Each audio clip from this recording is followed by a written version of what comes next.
I like supernatural. I like monsters. Alien was the first movie that I legitimately thought I had a disease afterwards. John Carpenter's The Thing is the greatest monster movie ever made. The world of A Quiet Place felt very real. Even as an audience member, what you're drawn in with is that you can't make a sound.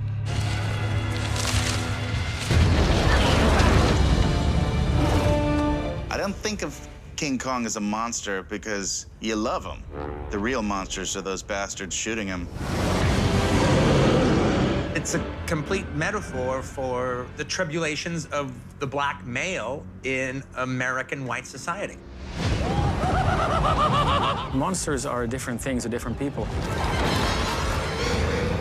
Some people are afraid of that huge, ugly monster, and some people are afraid of the existential monster.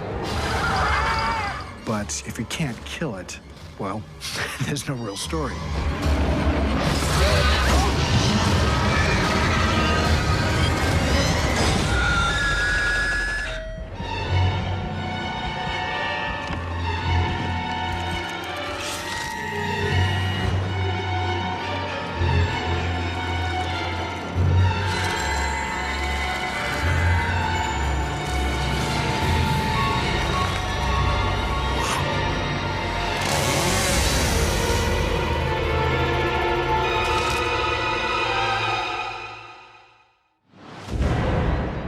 Horror is a big tent with room for a circus full of attractions. Outrageous slashers. Apocalyptic comedies. Cringe-inducing body horror. But many of us first came to the genre for the monsters. When you're a kid, you want monsters. And the more monsters, the better. And if they've got zippers up their back, that doesn't matter as long as they're monsters. Later, you get a little bit more discerning, and you start to realize that maybe the less you see the monster, the scarier he might be. There may be no better example of the power of slowly revealing a monster than Ridley Scott's Alien.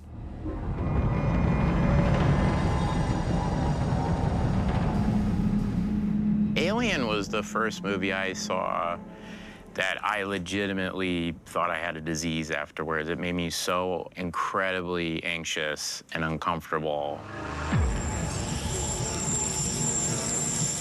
It was all about the mouth inside the mouth.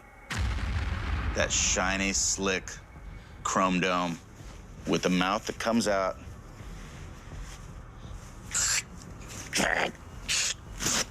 Ugh.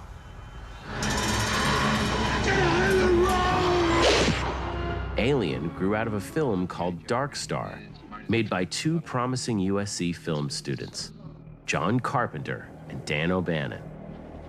O'Bannon took his comedic premise, bedraggled astronauts doing battle with a monster in a beaten-up spaceship, and turned it into one of the scariest screenplays of all time.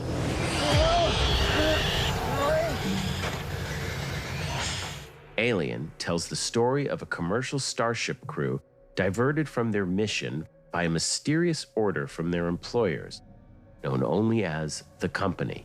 Seems she has intercepted a transmission of unknown origin. She got us up to check it out. A transmission?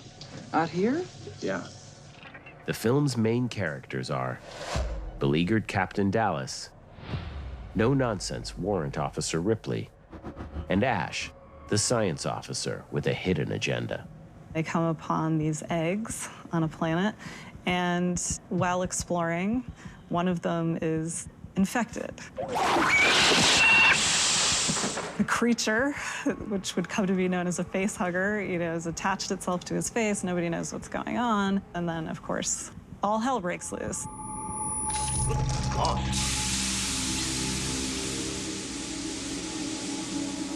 That craft can eat through the hull. The performances in that movie are phenomenal. I mean, the famous chest burster scene, it is. And I think the reason it's so potent is because of the lead up to it feels so natural, making it feel so familiar to you. The food ain't that bad, baby. You've been in a restaurant, you've been in a diner, you've seen something where maybe someone started choking or someone has a heart attack. That panic, it taps into that, and then it takes it into, what if a thing burst out of the thing? It takes it to this other level, which is so brilliant.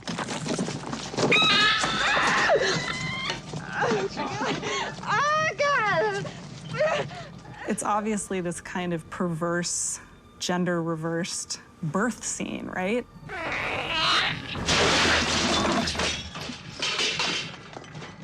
The crew learns the hard way that, like an insect, the monster undergoes a dramatic metamorphosis. And to their bosses, it's a valuable commodity.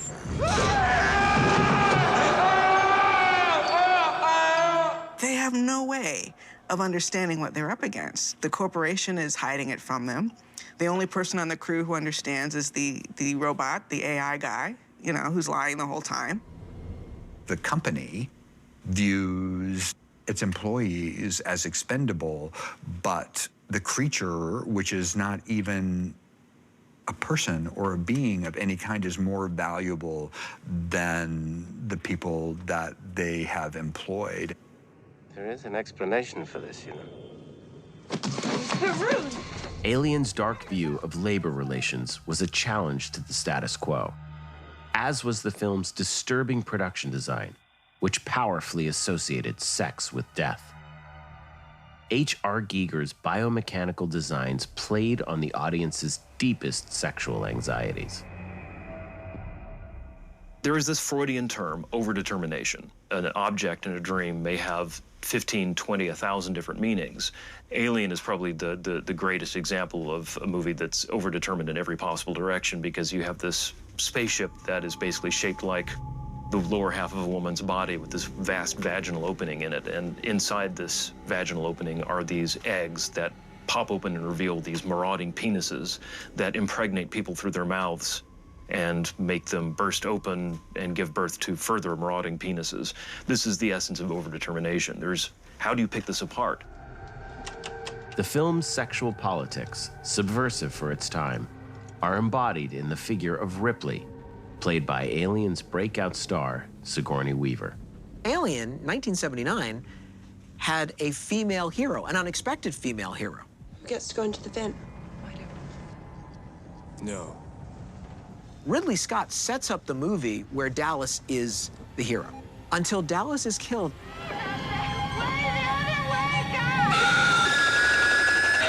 Dallas? So that movie completely flips in a way most movies couldn't even have imagined back then. Ripley becomes the iconic hero. By the end, only Ripley is able to escape the doomed spaceship. But the greatest test of her heroism is yet to come.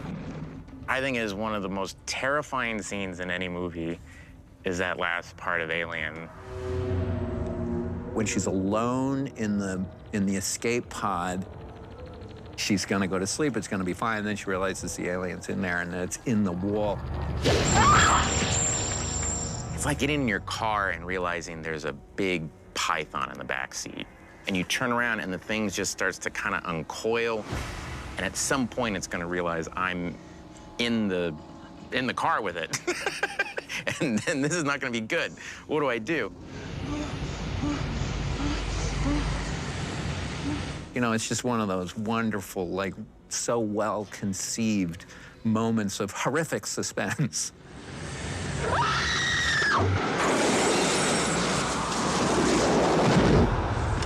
And what a beautifully paced film. It was so slow and patient and quiet and still. And always that trembling horror beneath the surface. One alien trapped on one spaceship is frightening enough. But what if a horde of alien monsters overran Earth?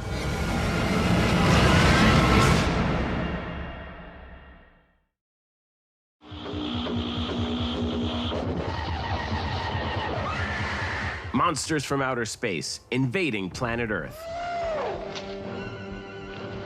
They've been a staple of horror movies since the 1950s. And just when you think it's all been done, someone comes along and breathes new life into the genre. Someone like John Krasinski with his wildly successful film, A Quiet Place.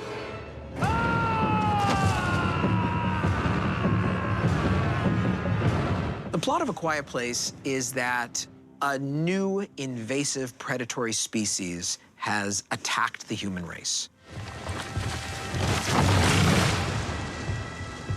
And these new creatures hunt us and have exterminated probably most of us. And they have done it through sound.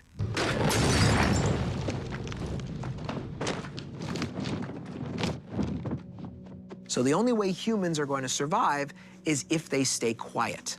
And we follow a family which is trying to survive on the fringes of the planet, trying to carve out an existence in a farmhouse in a world where we are no longer the top of the food chain.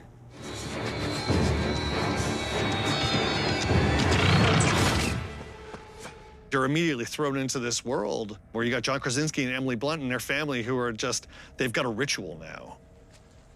Like, they have a ritual to their day-to-day life. And I think the movie does it so brilliantly as showing you they only have to step on these parts of the road. They can't step on that. It's such an immersive film that even as an audience member, what you're drawn in with is that you can't make a sound.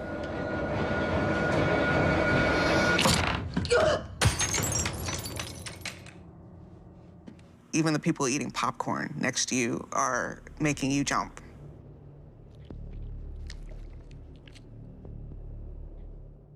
What I admire so much about A Quiet Place is that everything that happens and the whole setup of the movie is organic.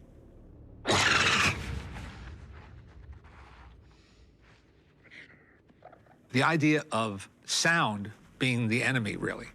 So having a deaf character in the movie is genius because conflict is immediately established. For much of the film, the monsters are only seen at a distance. They are mysterious and unstoppable.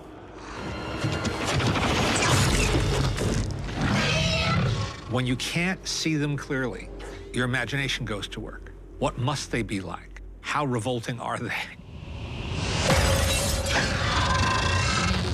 The Quiet Place creature at the end of the day was extremely fast, a blur of just limbs going by. So we looked at all sorts of creature forms, proportions, to try and find the right one for John. I saw those elements that he happened to like with these long, attenuated front legs and kind of that hyena low squat with the hind legs. To survive, the film's heroes have to find the monster's hidden weakness. There needs to be an Achilles heel. If you can't kill it, then, well, there's no real story. The Achilles heel of this creature was the fact that it was a giant ear.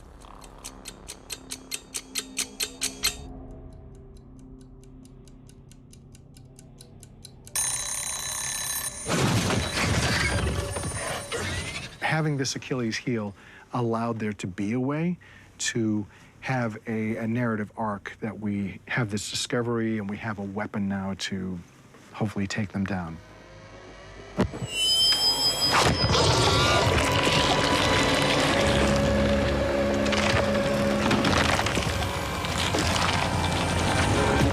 And there's just such an emotional charge at the end when Emily Blunt and her daughter discover how to take these things out. I saw the movie at South by Southwest, and when she cocks that shotgun, the entire audience lost their minds because what Krasinski did so well is just take you on a very strong emotional journey and made it a great creature feature as well.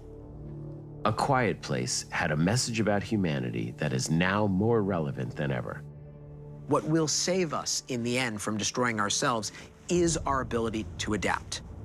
Most species cannot do that. We can adapt to a new paradigm, especially when survival is on the line.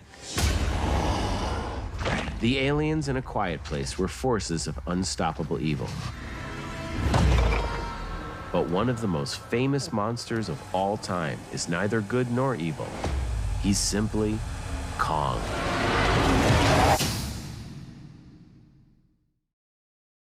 He was a king in the world he knew, but he comes to you now a captive. Ladies and gentlemen, I give you Kong, the eighth wonder of the world! From his star-making first appearance in 1933 to his latest incarnation as an enormous hairy superhero, King Kong has captured the imagination of every monster lover. What explains his enduring appeal? And why, despite its dated special effects, is the original King Kong still considered one of the greatest monster movies of all time? The original 1933 Kong it's the Beatles. You know, it's Elvis Presley. This is what this is. This is the best version of this thing. The story is simple. A movie producer takes a film crew to an uncharted tropical island and discovers the ultimate special effect. The towering ape-like monster the natives call Kong. We came here to get a moving picture, and we found something worth more than all the movies in the world. He captures Kong and takes him to New York, intending to exploit him for profit. Kong escapes, but is undone by his affection for a dazzling starlet. In the early 1930s, no one had ever seen anything like it. King Kong was a smash.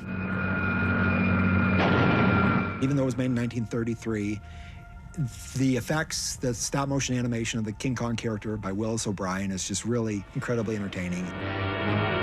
You know, he fights a giant snake, he fights Allosaurus, he fights a pterodactyl. There's all kinds of great shots of like people being crushed by King Kong's foot. He's eating people.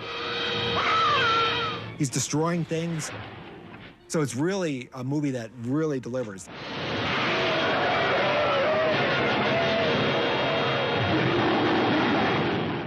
There was something dark about it.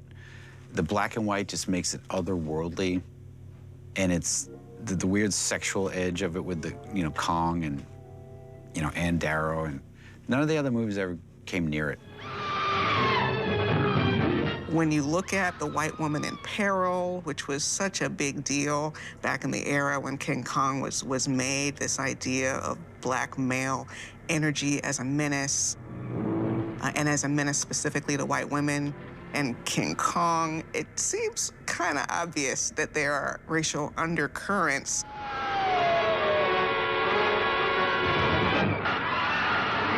It's a complete metaphor for the tribulations of the black male in American white society. Auf der Schiffsreise lag ich da in Ketten. Ja. Als ich in Amerika ankam, wurde ich da in Ketten zur Schau gestellt. Ja. Bin ich die Geschichte des in Amerika? Nein. Also dann muss ich King Kong sein. Oh. I know a lot of people watched Inglourious Bastards, and after that card game, people went back and they rewatched the film in a way that they never had before. I'm sure there's quite a few subtextual writers who've written about it before Bastards. I'm not saying that you were the first one to write about it. Yeah. But you were the first one to put it in a pop culture movie that has nothing to do with King Kong or subtextual slavery. You're just watching this war movie, and suddenly you get this nugget of information that really stuck with a lot of people. The Kong of 1933 was created using stop-motion animation. Small figurines were fabricated, posed, and photographed one frame at a time by cinematic pioneer Willis O'Brien. The true auteur of King Kong is Willis O'Brien. Because if you look at the original posters of King Kong, Kong is far more a monster. And like he has teeth that like almost like saber-toothed tiger. Canine. Willis got rid of all the monstrous touches. And the whole idea was to make him as human as possible. And so we respond to Kong not as a monster, but as a true character. That is why that movie is not just a movie about a giant monkey. It's a character that has survived since the 30s as a pop cultural icon.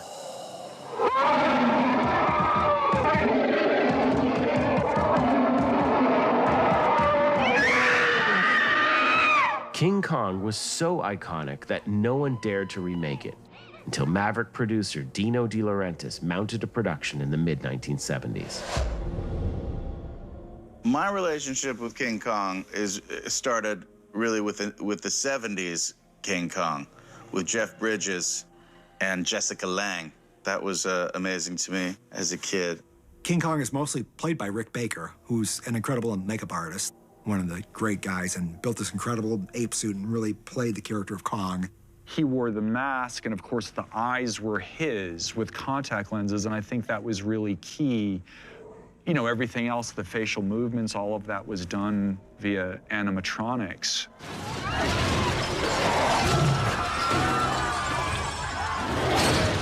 In 2005, director Peter Jackson released a lavish remake of King Kong using photorealistic digital effects. I had the time of my life working on Peter Jackson's King Kong. It was his love letter to this old masterpiece. Jackson's Kong was, in a way, played by another man in a suit, a motion capture suit worn by actor Andy Serkis. Serkis's performance was painted over by a computer, then placed in digital environments. The technology had changed, but the story followed the same tragic arc. I don't think of King Kong as a monster because you love him. He's got a sweetness to him. You kind of root for him. And the real monsters are those bastards shooting him.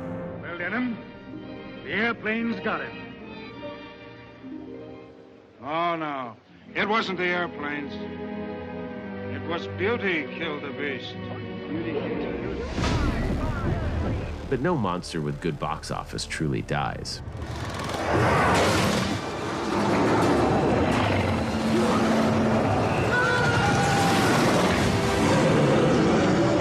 Kong on Skull Island. Like, I watched it and I thought these fight scenes when he's fight are so spectacular.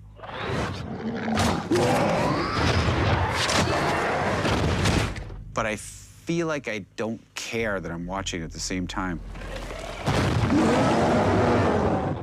Like, it looks incredible, but I think it just looks so incredible that it's, you know, it's kind of like sometimes you see an old black and white photo, it's out of focus, and there's just something about it.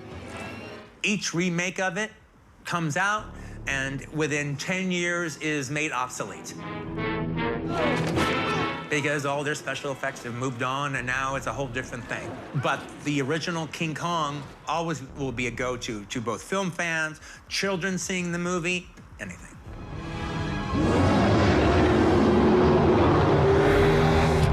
It took decades for other giant creatures to challenge King Kong's place on the monster throne.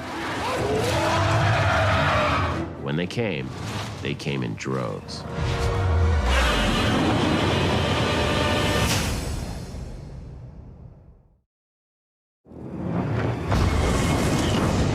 The Japanese have a word for them. Kaiju. Giant monsters. Oversized and unstoppable, the spawn of the atomic age have rampaged across movie screens for nearly 70 years. The atomic bomb brought World War II to an end, but on one level it didn't. It was just the beginning of new anxieties and new fears and the prospect of an even more terrifying war to come. This was where the very new and original kinds of fright films of the 1950s came from, atomic anxieties. 5, 4, 3, 2, 1.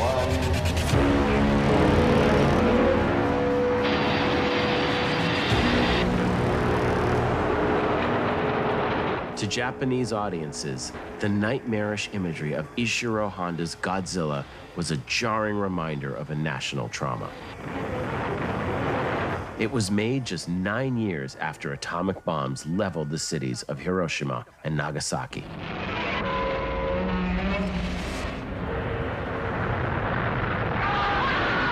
The film begins when an H-bomb test rouses Godzilla, a radioactive monster addicted to mass destruction. Haunted scientist Dr. Serizawa has invented a device that could stop the monster, but he's afraid his invention will be turned into another superweapon. It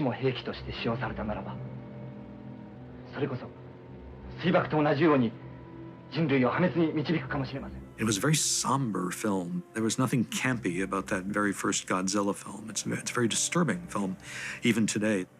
In the end, Serizawa kills the monster and himself, taking his lethal invention to his grave. This was a movie that really caught the zeitgeist of Japan, post-war Japan. And it's interesting that none of the other Godzilla pictures are as serious as the first one. They're all kind of stepping on tanks, you know, basically. Godzilla's enormous popularity at the box office brought the monster back to life for a series of entertaining but increasingly outlandish sequels.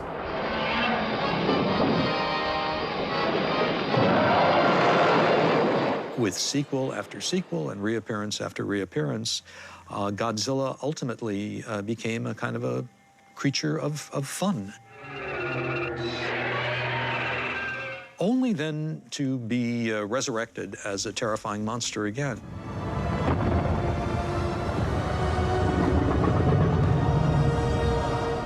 So it's like there's a pendulum swing with monsters. Godzilla used the figure of the monster as a stand-in for man-made disaster.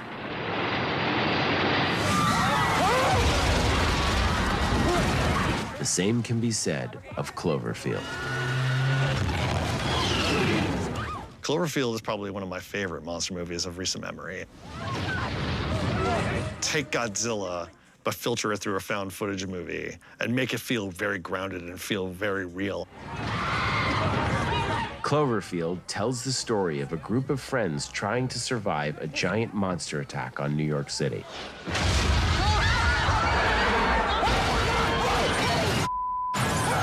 The shaky handheld footage is unmistakably similar to the video shot during the terrorist attacks of September 11th, 2001. The Cloverfield monster was an all-CGI creation conceived by producer J.J. Abrams and designed by Neville Page.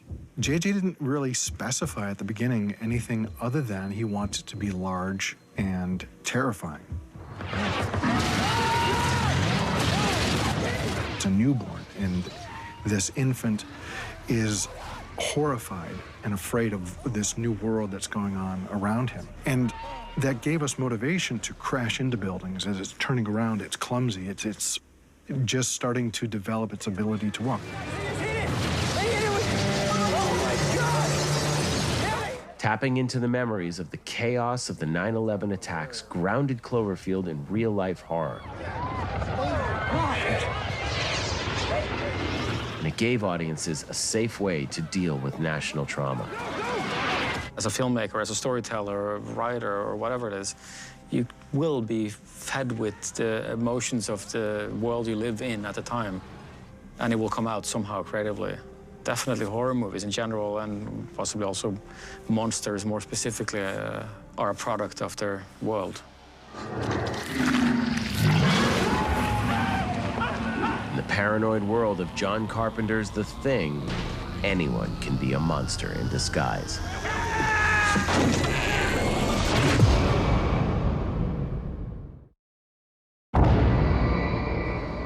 In the early days of movies, monsters were distorted versions of humans, actors concealed under incredible makeup. By the 1950s, the state of the art was the full-body monster suit, as well as the giant creatures made out of paper mache.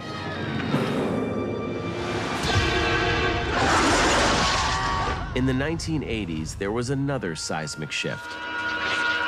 New materials let special effects artists upgrade the rubber monster suits with robotic parts, leading to amazing creations like Stan Winston's Pumpkinhead and the Queen Mother in James Cameron's Aliens. The era's crowning achievement was John Carpenter's The Thing. What many consider the greatest monster movie of all time. 12 men stationed in an Antarctica weather base find themselves under siege by a shape-shifting monster. It infiltrates the base disguised as a friendly husky. But this is a very bad dog.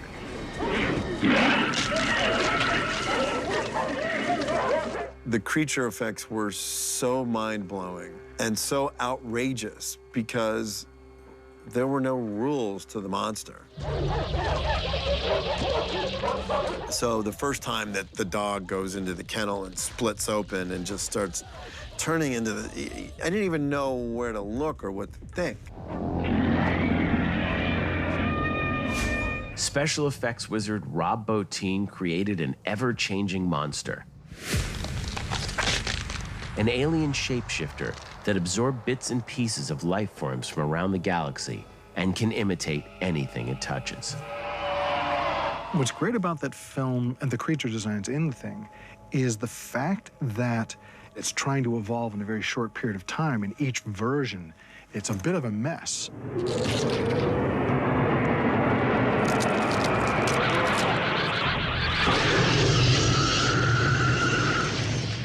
That's also what lends itself to being so horrifying, because if it came out as a fully resolved creature, I don't think that would have been anywhere near as scary as these mutations, that you felt the pain of it, even as an alien that's assimilating these people. You felt the pain that it's not quite figured out how to be fully resolved. Trapped in a nightmare, the men are consumed by fear and paranoia.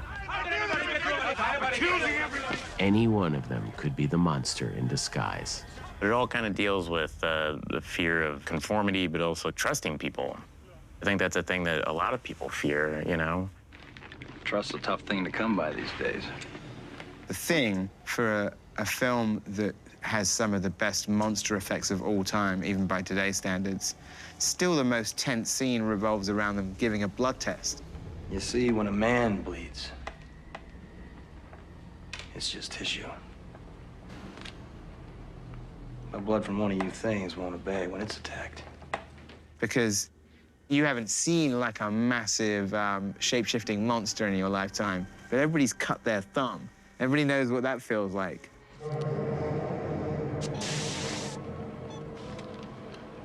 They're seeing who's the monster.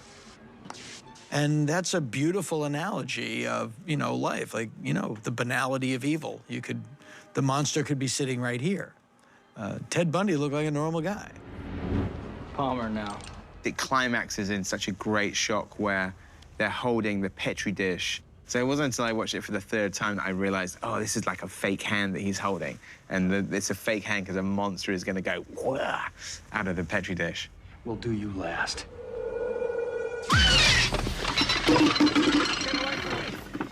I've always been a big proponent of special effects that are practical, that happen on the set.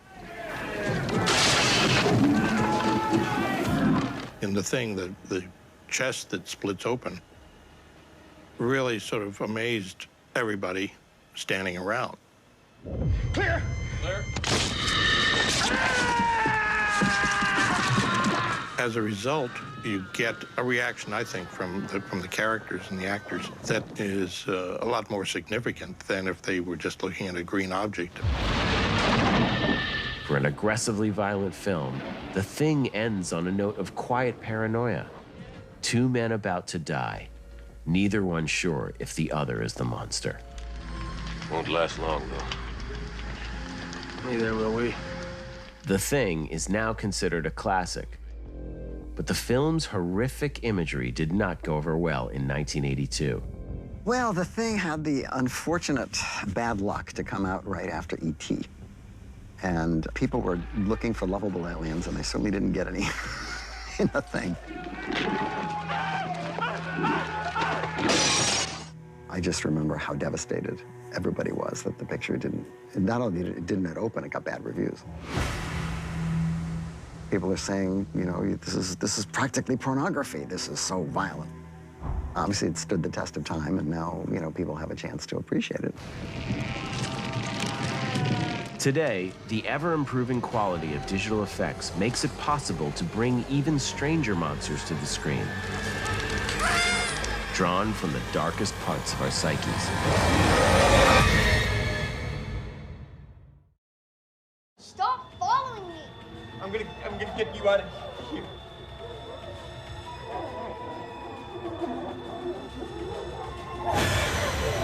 Two recent films, It Chapter 2 and Scary Stories to Tell in the Dark, are the state-of-the-art of modern monster movies. Both tell supernatural stories about human fear, and both blend practical effects with computer graphics to push creature design to the limit. I know it's kind of in vogue to sort of crap on CG and just go to practical, but not all practical effects look great, you know? So it is finding the balance between that too, but when you solely rely on one or the other, I do think they kind of need each other. Adapted from the popular children's books, Scary Stories to Tell in the Dark follows a group of teenagers who break into a haunted house and discover a book that seems to write itself. Oh my God. Over the next 5 days, the unlucky teens fall victim to a rogues gallery of monsters. It has all these amazing creatures that Stephen Gammell drew for the books. And we just really made sure that what we put in the movie was that. We didn't want to reinvent the wheel here. One of the most innovative monsters in the film is the Jangly Man, a creature that assembles and reassembles itself. The Jangly Man was really tough because we had to, he was going to be so twisty and body parts and coming together and doing all this and that. So the combination of real effects, an amazing contortionist, and some digital enhancements to create what we were hoping for, an iconic face and design, and then make that come alive. And there's a lot of challenges to that. The monsters in Scary Stories are all grotesque embodiments of teenage anxiety. From being suffocated by a mother's love to being disfigured by the world's angriest pimple.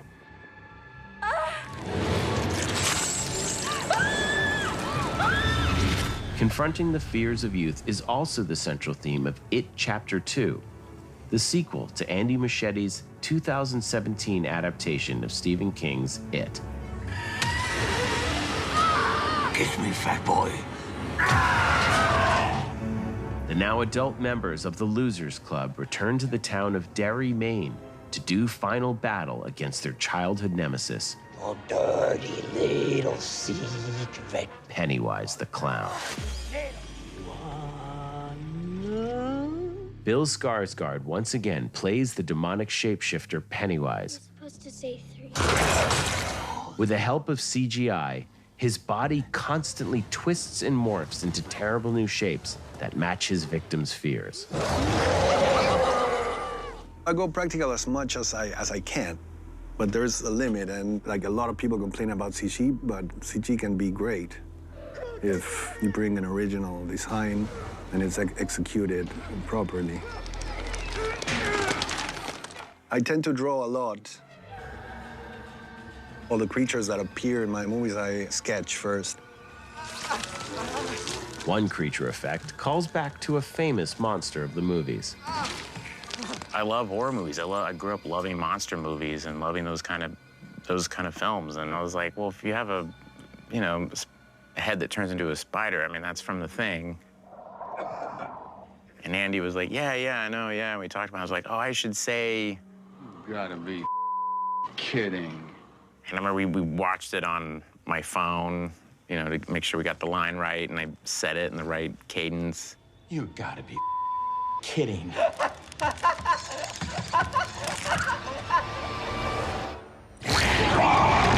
You're a weak-old woman. At the epic conclusion of It Chapter 2, the Losers Club finds the monster's Achilles heel, and they turn their own fears against him. That's what both It movies are. It's about people living in fear and what the horrible things we do as human beings. Pennywise is the representation of fear.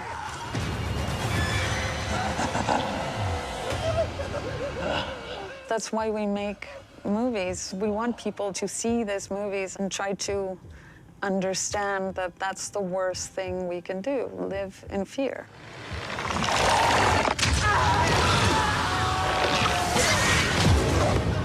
The monsters of the movies are from outer space, the creations of magic, or the products of science gone wrong.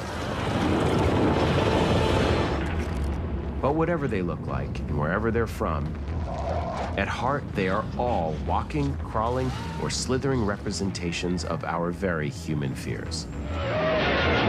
The fears we must face and defeat, lest they consume us all.